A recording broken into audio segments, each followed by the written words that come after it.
I am Natalie. In my work as a healer, therapist, and in this podcast, I consult the spirits, guides, and counselors. I have been working this way for over 13 years, and this connection has existed from the day I entered this world. In this podcast, In the Heart of Being, a spiritual journey, the spirits, guides, and counselors connect me to the layers of being, dimensions, and the library of knowledge, where we connect the spirit with the body, which I love to share with you all. Will you join us in our quest, weaving the unknown into the known?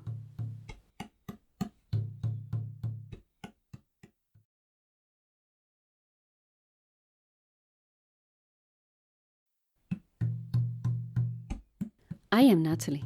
In my work as a healer, therapist, and in this podcast, I consult the spirits, guides, and counselors. I have been working this way for over 13 years, and this connection has existed from the day I entered this world. In this podcast, In the Heart of Being, a spiritual journey, the spirits, guides, and counselors connect me to the layers of being, dimensions, and the library of knowledge, where we connect the spirit with the body, which I love to share with you all. Will you join us in our quest, weaving the unknown into the known?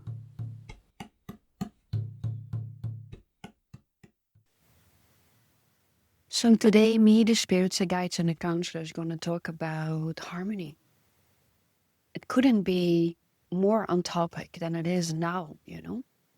Harmony is a resonance that is created from the heart. And like everything feels like very chaotic at the moment. So I was sitting on my yoga mat and I realized that when inside I feel a sense of harmony, that it resonates all around me. And you have many books or many mystics writing about it. This is one of my birds agreeing with what I'm saying. And like I'm reading this book, it's called, how would I translate it? Because it is in Dutch, but I probably think it is in English too. It's about seeing all parts of the elephant. And that means it has to do about universal laws and the golden ratio. I had to look in my mind. And I was reading about the law of resonance. And in the law of resonance, I was reading about it yesterday. And I know that David Hawkins and many others have written about it. That when we feel that inside of us, it goes everywhere. And I believe that we truly need this at this moment. And that we are so much more capable of changing things that are happening inside our own life as in the world. You have all those experiments about when people meditate together, that it changes the world around them. So we can do this when we are in our own homes. And it is very close to our hearts, that everything that creates a spark of joy inside of us is the thing that enlightens this field of resonance that creates harmony. So it is close to our nature to want to experience harmony, because then the fluid, the liquid, the water inside our body starts to vibrate in a very slow resonance, like the resonance of the earth, the human resonance. How is it called? Oh, human resonance. It's the human resonance, the human resonance, the human resonance.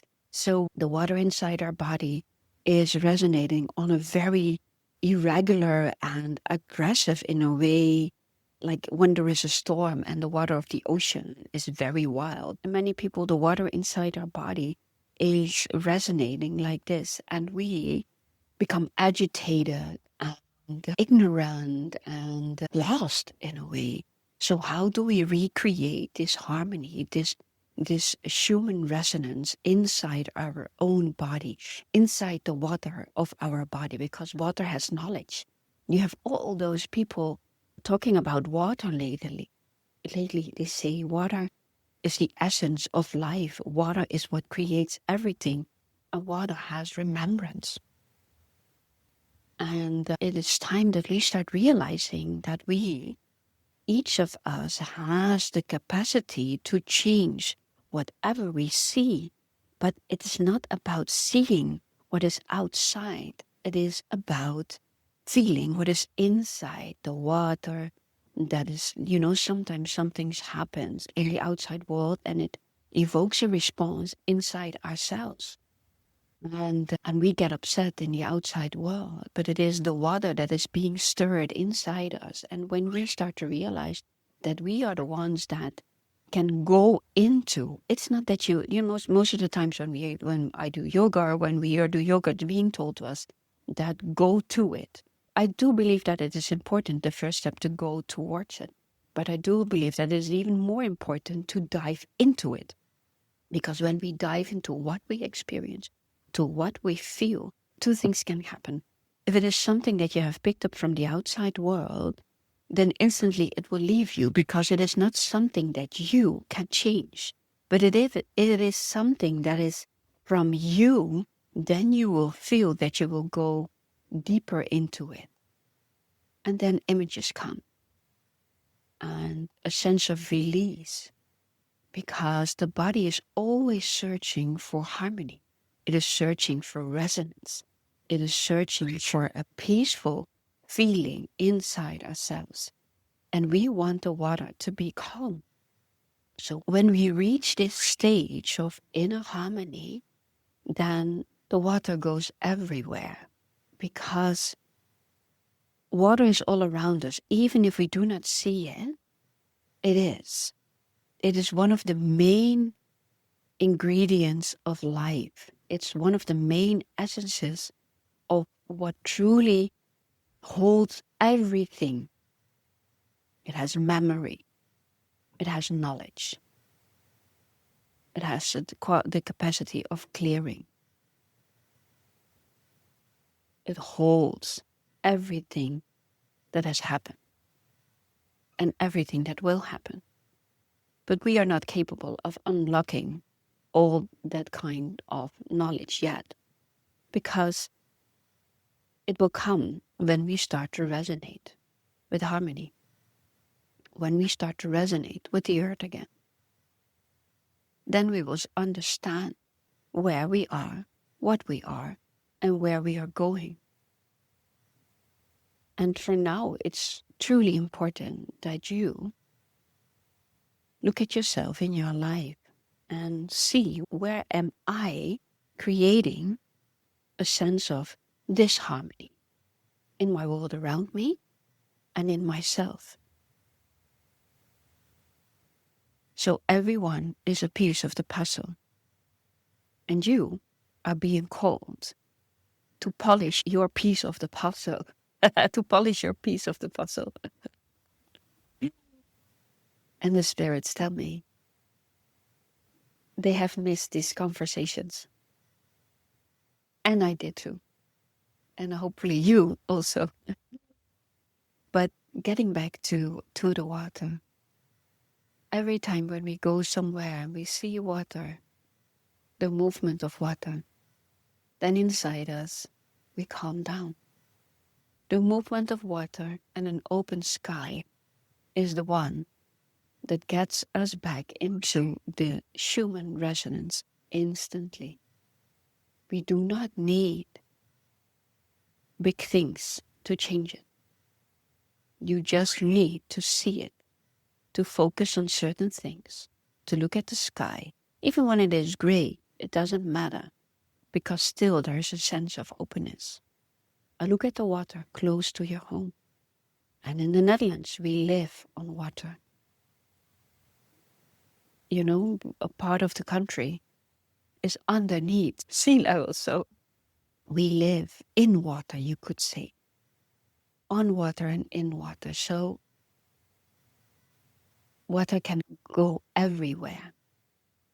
But first of all, I, and maybe you, at least it is something that I would want to try. Every time that I feel disharmony, how do I get back into this sense of calmness? Because harmony creates calmness. It resonates with my true essence, with who I am. So for me, it is when I go into meditation, or when I go outside and see open space, and when I go into stillness. And the moments when I feel this agitation inside me, I'm not going away from it anymore. I just go towards it. And when I can, I dive into it. And our natural tendency, I don't know if it's our natural tendency, but what we have been learned, or what has been learned to us, is that our first response is to get away from it, to not want to feel it, to not want to see it, just to ignore it. But it's like the elephant in the room. It's saying to me, I am here. Why are you avoiding me? And it's not that you have to dive into it and become like all miserable. This is not what it is about, because that's not how it works. When you dive into it, like from you're standing at the edge of the pool, you decide to dive into deep water. You are brave, and you jump, and for a second you're in the air, and then you hit the water, and you feel it. You're like, wow, and then you're underneath, and then for a moment there's total stillness, and in the total stillness you realize that you have to get up again, and then you come, and your head is above water, and you feel a sense of relief.